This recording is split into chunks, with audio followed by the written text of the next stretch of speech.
This is a newly manufactured Model CV2424 horizontal dual faceplate centrifugal casting machine for the purpose of lining Babbitt bearings. Your machine may be slightly different than this. It may be one of the different size standard models in the CV line, but this machine is very representative of all the machines in the CV line, so it should be helpful.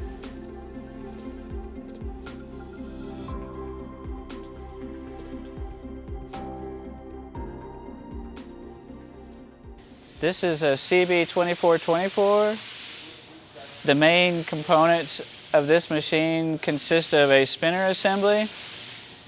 The spinner assembly on this one is belt driven. The belts are underneath the guard here. It's got a faceplate that you can't see underneath the water guard here. As an optional feature on this particular machine, it's got vibration monitoring, both on the rear bearing and the head bearing. This spinner assembly is an oil lube, just gravity fed. You can see the oil level in the sight gauges. There's one fill station in the rear bearing and one in the front bearing. The spinner assembly is driven with an electric motor. The electric motor is housed inside here underneath the main frame. This particular one is 15 horse.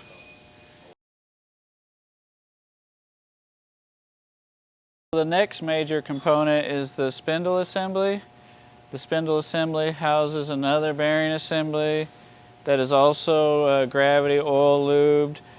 You can turn on the lube here. You can adjust the flow rate with this mechanism. This assembly is moved with pneumatic cylinders. You can see down here where the cylinders attach. It has full stroke capability, so we can move to any length of part. The spindle assembly also holds the pouring funnel and the funnel heater assembly. This is just a simple, it can be natural gas or propane to preheat the funnel so that the metal pours all the way into the part each time. This entire assembly, including the water plate, rides on two weigh bars and support it and allow you to center this faceplate with the driver faceplate. So we call it the spindle assembly. It's also can be called the tailstock or the idler assembly. Idler assembly is used to clamp the parts between the two faceplates, and we do that with these two large bore pneumatic cylinders. Air is pressing against the part anytime it's loaded, so we keep constant pressure against the part. The air pressure is monitored on the machine with a pressure transmitter, which is located on the inside of the frame, and we regulate that with an air regulator over here on the side of the machine. So there's a touch screen where we display the air pressure for the clamping. This foot pedal is the valve that's used to actuate the cylinders, and they just rock it forward to clamp it up tight against the part or rock it back to release it. This machine utilizes water cooling to control the temperature of the parts as they're being poured, and it's done primarily with this water manifold system mounted to the exterior of the water guard. This whole rounded housing is the water guard. An operator would choose the length of part they're going to run with these hand valves and have that preset before they ever start pouring parts. In addition, the water is fed through this supply hose. If for some reason they don't want water or they need to maintain the water guard or anything, they can kill the water supply completely with this hand valve. But in normal operation, that's going to be fully on, like that. On the back side of this water guard is a neoprene gasket to helps contain the spray, but it's got to allow it to roll over the spinner housing that we talked about earlier. On the water guard, these manifolds they just add up. So the longer the part, obviously, the more they're going to incorporate into being on or off, but they don't necessarily need to use every set for that part. It may be too much water. Each one is doing 10 gallons a minute of water, so you might just do every other one like this, or maybe you don't want to ever put anything on the faceplate, so you start with the second one and the third one. It's totally process oriented. This is the manual hold down assembly. The traps the water guard to the machine with these round bars that are bolted to the side of the machine. The safety switch is a key safety feature on the water guard. It keeps the water guard from opening while the machine is running. It also indicates when the guard is closed so that it's okay to run the higher speed. The state of the safety switch is indicated on the touchscreen. It shows both whether it's open or closed and if it's locked or unlocked. This is the vibration sensor for the idler assembly, monitoring the vibration on that bearing. Again, this vibration value is also indicated on the touchscreen. You can see that I can't open the guard in the current state, but if I disable the lock, since I'm not spinning, it allowed me to unlock it and open it. All of the utilities except for the electrical power come into this side of the machine, and you can see along the side here we have water, air, gas, and 2 drain lines for the runoff water. Parts for this model machine are supported with the 2 faceplates.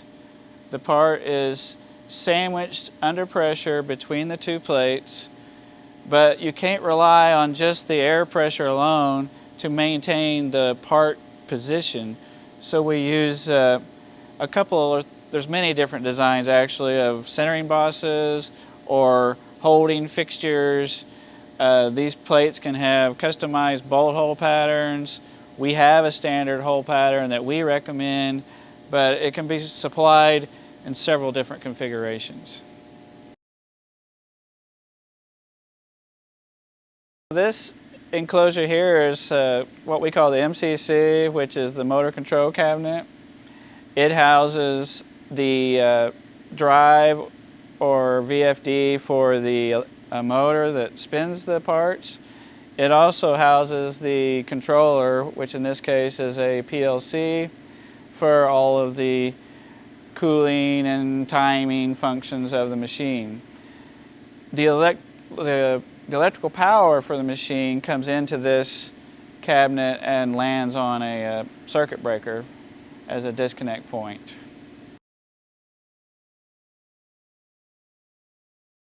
This enclosure we call the MOC, which stands for the Main Operator's Consulate. This is where all of the part setup and machine controls are done from. There are 3 buttons on this assembly.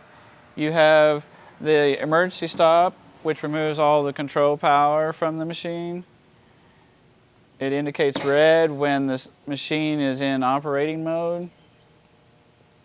You have a button here which will do a spinner start to start the main spinner, and then you have a cycle start button here to start the actual timing process. When power is first applied to the machine, it'll come up to this startup screen. The main thing to look at on the startup screen is you can select operator languages here. Once you select your language, you can continue on to the screen selection page. So this is the navigation screen. From this page, you can select which page you want shown on the touchscreen. Main operation is, of course, where most of the main control functions are. If you want to go back, you just hit return. Takes you back to the navigation screen. You can select another page. This particular one has got a PDF of the electrical schematic on it. So going through these subscreens in, this is where they're going to spend most of the time operating the machine is on this page here. You can start and stop the spinner from here. When something is in that position or activated, it'll turn yellow.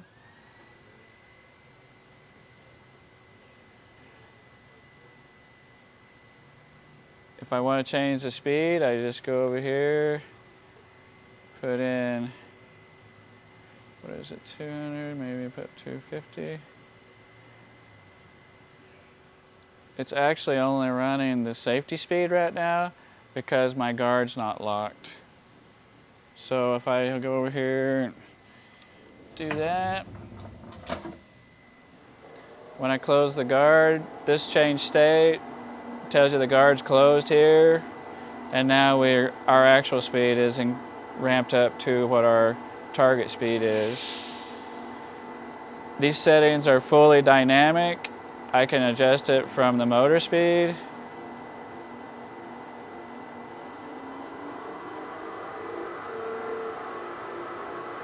Or I can pick a G-force.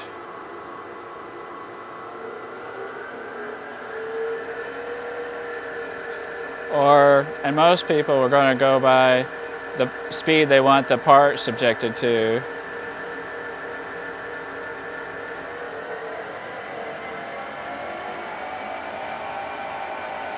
For the G-force calculation that's going on in the controller to be correct, I have to have the proper shell ID entered.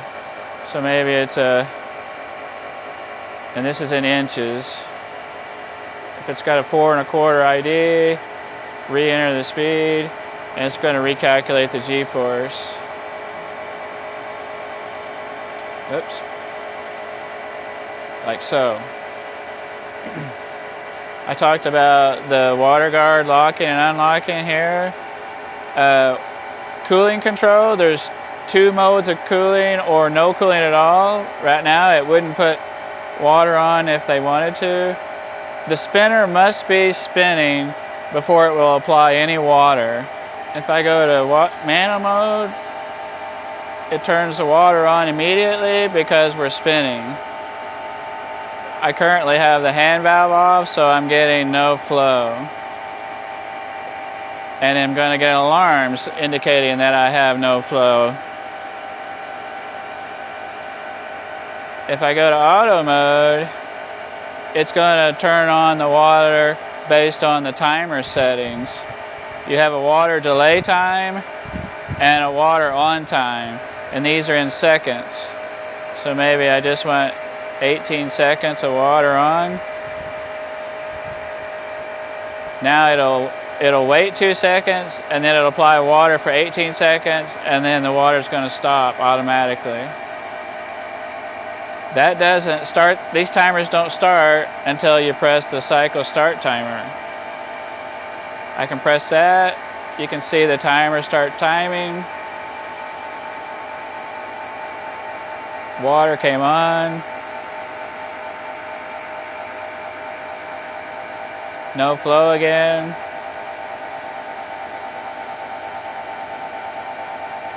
At 20 seconds, the water's going to go off because it's 2 delay and 18 dwell. And I have my spin timer set for 90 seconds, so the spinner is going to keep running until this reaches 90 seconds. You can see the water temperature over here. It's currently 76 degrees. And you can see my clamping pressure here, 91 psi.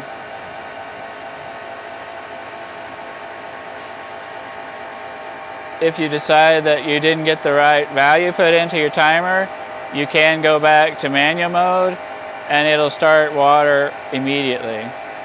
Or if you think your part's too cold, you can go to the off mode and the water will stop immediately.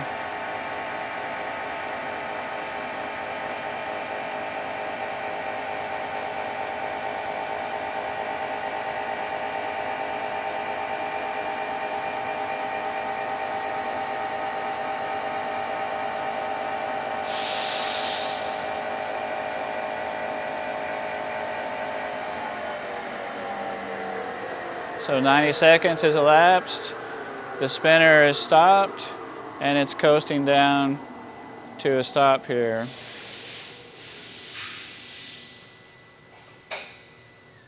Once it gets all the way to 0, you can actually hear the blocking valve, which is a safety feature on the machine, release, and that will allow the clamp cylinders to move.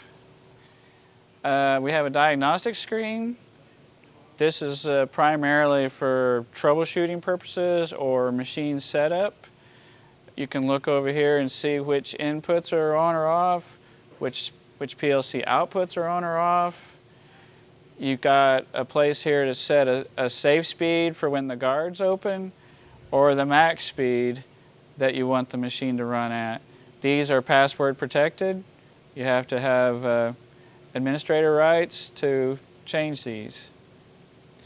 We've got also the sheave dimensions on here. If the sheaves were to be changed out in the future and you have the password, you can modify the speed ratio of the machine.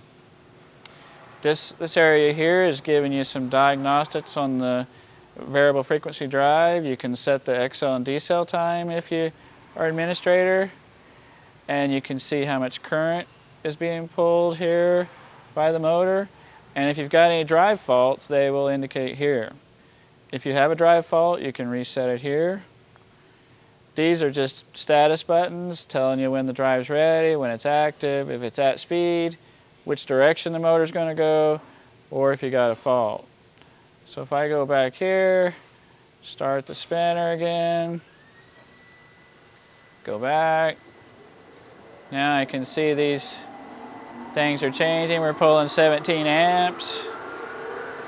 The drive's ready, it's active, and now it's at reference. It's going in the forward direction. Amperage is dropping down some there. There's no faults. So this is just going to help maintenance personnel keep the machine running. If for some reason I need to change the language for the maintenance operator, I can go back to the start screen, change the language. I can go back to that screen, and maybe he's more comfortable with this.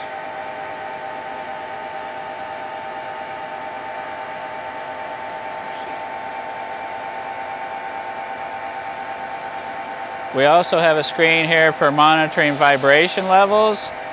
This is in inches per second squared. You can see right now that it's very low. The machine's running pretty smooth. This idler has actually got the highest vibration level. It shows it digitally and graphically. This bar is rising and lowering with the vibration level. Other screens included with the machine include an alarm table. You've got a historical table of all the alarms that have occurred and whether they were acknowledged or not, and if they're still active or not. You can choose one and acknowledge it, choose one, acknowledge it, so on. If it's not still active, it'll actually clear out of the table, that kind of thing. I showed you the schematic earlier. You can go through the schematic, you can page through the different sheets. You can zoom in to see details. If you want to know what this contact number is, for instance, and so on. Or you can page back up. Recipes. If you're running a lot of parts of the same type, the recipe is a good way to go. You can set your speeds and stuff here as a recipe and then give it a name. Let's see here. And you can send that to the PLC, or you can take the current values of the PLC, generate a recipe, give it a name, and save it. And then that way, every time you run this same part number, you can just pull this up, push it into the PLC, and off you go. We consider these the main process control parameters.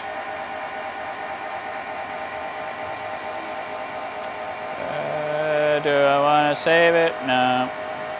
The last screen on here is the data logging screen.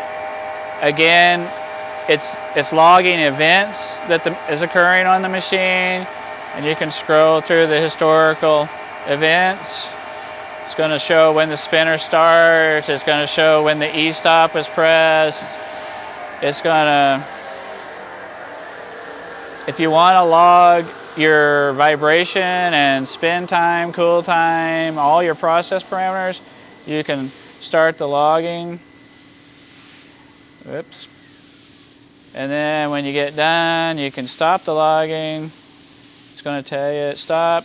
And maybe when you get a whole shift full of log parameters, you can transfer it to a USB drive. There's a slot in the back of the HMI itself for a flash drive to record that information on. If you have alarms, this little triangle is going to show up on the screens. It will pop up on all the screens. You can press that. It'll take you and show you the alarm table again. I hit the E-stop, so the E-stop is active. I can acknowledge it, but since it's still active, I'll make sure I did that. It's going to stay on there, but once I clear the alarm condition, it clears it off the table entirely. So I went through previously a way to run the machine through a cycle. Let's look at it again. I'm going to set up my water mode. Maybe I know exactly what I want on water, so I'm going to do 2 and 20. But this time I only need 40 seconds of total spin time. And the shell ID, let's say, is 4 inches this time. I can either start the cycle here, or I can start the spinner here. Maybe I just remembered I didn't change my desired speed. This one here only needs to run 580. I can change it anytime. Once I acquire the speed and my metal's ready, I pour the metal in the part, I walk back over here, and I can press the cycle start button. Water comes on after 2 seconds.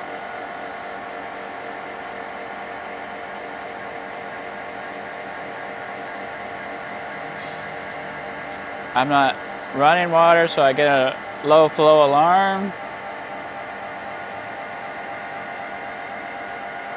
After 20 seconds, the water turns off.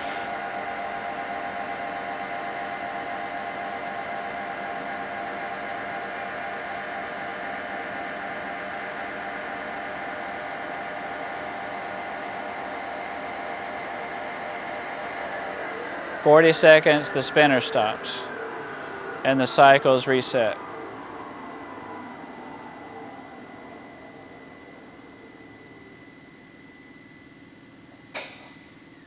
I'm going to unlock the water guard.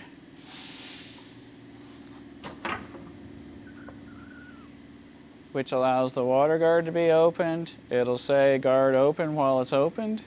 And now the part can be unclamped and removed. Next part is loaded in, clamped.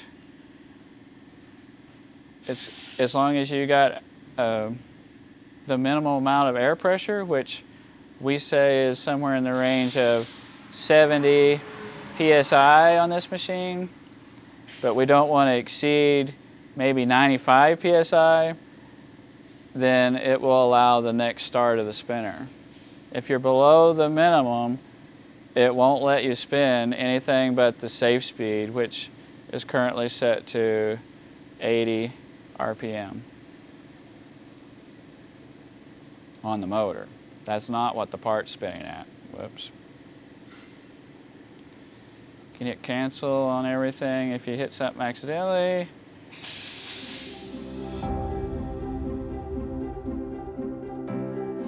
If you have continued questions on how to operate your machine, please get in touch with us at Centrifugal Casting Machine Company.